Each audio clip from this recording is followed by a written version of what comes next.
Welcome to The Explainer. We're jumping right in today because we are focusing entirely on A Course in Miracles, specifically Lesson 36. Whether you're brand new to this text or you've been living with it for years, this specific lesson is a real game changer. It offers this fascinating, highly practical shift in how we actually perceive the world around us. We're going to break down the core philosophy, the logic driving it, and most importantly, the exact step-by-step daily practice outlined in the source material. So, let's get to it. Okay, let's dive into this. Here's the core mantra for today's lesson. My holiness envelops everything I see. Take just a second and let that statement really land. Right? It's bold, it's super expansive, and it completely reframes your relationship with your environment. The text is basically asking us to recognize that the way we view the world, it isn't passive. Instead of just taking in what's around us, this lesson suggests that our own inherent nature, our holiness, is actively projecting outward. It's literally wrapping itself around everything our eyes fall upon. But, to really grasp how this works, we first have to understand where this holiness is even coming from. Understanding your holy mind, the philosophical foundation of today's lesson. You see, the text doesn't just ask you to blindly repeat a phrase. It gives you a really clear logical sequence to follow. The source states quite directly, you are holy because your mind is part of God. I mean, it's really that simple. The reason you possess this holiness isn't because of anything you did or achieved or somehow earned in the physical world. It is simply your fundamental nature. Because your mind is literally an extension, a part of the greater whole of God's mind, it inherently carries the exact same qualities. And this brilliantly illustrates the core contrast here. True sight is anchored entirely in His holiness and God's mind, while on the flip side, you have the ego and the physical body. We are actively shifting the origin point of our perception completely away from the ego and relocating it squarely within our unified mind. Now, what's really interesting about this next concept is how we handle a word that often carries, a lot of heavy dogmatic baggage, sinless. The source material breaks this down in a highly logical, almost mathematical way. It defines sinless simply as without sin, but it absolutely insists on it being an absolute binary state. The text reads, you cannot be without sin a little. You are sinless or not. Think of it like a light switch, not a dimmer. You can't be kind of pregnant, right? Same thing here. If your mind is part of God's, it must logically be completely pure. Because if it weren't, that would mean a part of God's mind is flawed, and that contradicts the whole shebang. So this binary state of purity, it isn't about some heavy moral judgment, it's just about the factual, unchangeable nature of your mind. Sight beyond the ego, extending holiness from the perceiver to the perceived. So if we follow the logic we just established, that your mind is part of God's, and therefore it is absolutely sinless, well, the next step is inevitable. Because you are holy, your sight undeniably has to be holy as well. You literally cannot possess a pure, holy mind and yet look out upon the world through a corrupted, unholy lens. It just doesn't compute. Which brings us perfectly to this quote directly from the lesson. Today's idea extends the idea for yesterday from the perceiver to the perceived. This is exactly where the practice gets active. We aren't just sitting quietly and reflecting on our own inner purity anymore. No, we're taking that inner purity, the perceiver, and actively extending it out onto the external world, the perceived. You're bridging the gap. You are letting your internal state of holiness completely wash over your external environment.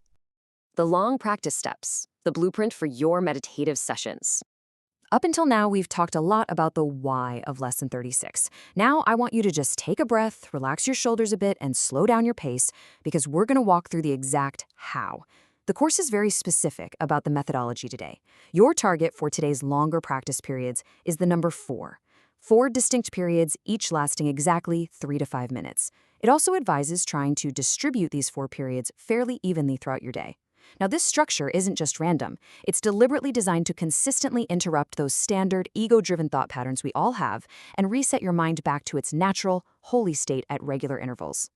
Let's move to the actual mechanics and see how this builds through those longer sessions. First, you start with your eyes closed, and you simply repeat the idea for today several times, slowly. Second, you open your eyes and look quite slowly about you. Third, apply the idea specifically to whatever you happen to notice in a casual survey of your environment. And finally, step 4. Several times during this practice period, you close your eyes, repeat the idea to yourself again, then open your eyes and continue exactly as before. The absolute most important instruction here, everything should be done as effortlessly and unhurriedly as possible. Don't force it.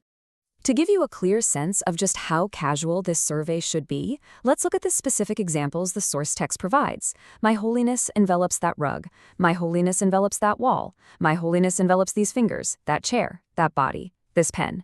Notice something? The text deliberately chooses the absolute most mundane, everyday objects imaginable. This proves that holiness doesn't just apply to, grand ethereal spiritual things. It applies directly to that pen on your desk or the rug under your feet. Your holiness truly envelops everything you see, no exceptions. Frequent short applications, protecting your peace throughout the day. Now, alongside those longer sessions, the text emphasizes frequent, shorter check-ins too, as it says, protect your protection throughout the day. Think of it like a mental shield. The ego is inevitably going to try to pull you back into judgment and stress. We all know how that goes. So these quick resets are your proactive defense mechanism to maintain your peace of mind. So the crucial point is knowing how to execute these quick check-ins seamlessly. It's literally just 3 simple steps. Step 1, close your eyes and repeat the idea. Step 2, open your eyes, look about you, and repeat it again. Step 3, conclude with one final repetition with your eyes closed. It takes just a few seconds. But again, the text reminds us that even these short applications must be made quite slowly, effortlessly, and unhurriedly. Seriously, never rush your peace. Lesson recap and summary. Bringing the practice together into daily action. All right, we've covered the profound philosophy of your sinless mind, and we've broken down the exact steps for both your long and short practice sessions. Now it's time to consolidate this into a clear action plan so you can take this into your day. Let's lock this in. Your central lesson for today is my holiness envelops everything I see. Your daily commitment is exactly 4 longer sessions, lasting between 3 to 5 minutes each, plus those frequent brief check-ins to protect your peace. Keep it slow, keep it effortless, and apply it to everything from your own fingers to the chair you're sitting on. Oh, and hey, before we wrap up, if you found this explainer helpful in breaking down today's lesson, please hit that like button and subscribe to the channel. It really helps us keep making these complex topics clear and actionable for you. To finish up, I want to leave you with this final provocative thought. If you truly apply this practice today, if you really let your inherent purity extend outward, without any judgment, without any hurry, what will your holy sight reveal to you today?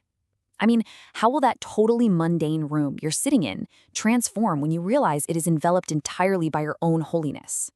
Step out, practice seeing the world through this completely new lens, and discover the answer for yourself. Thanks so much for joining me for this explainer, and I will see you next time.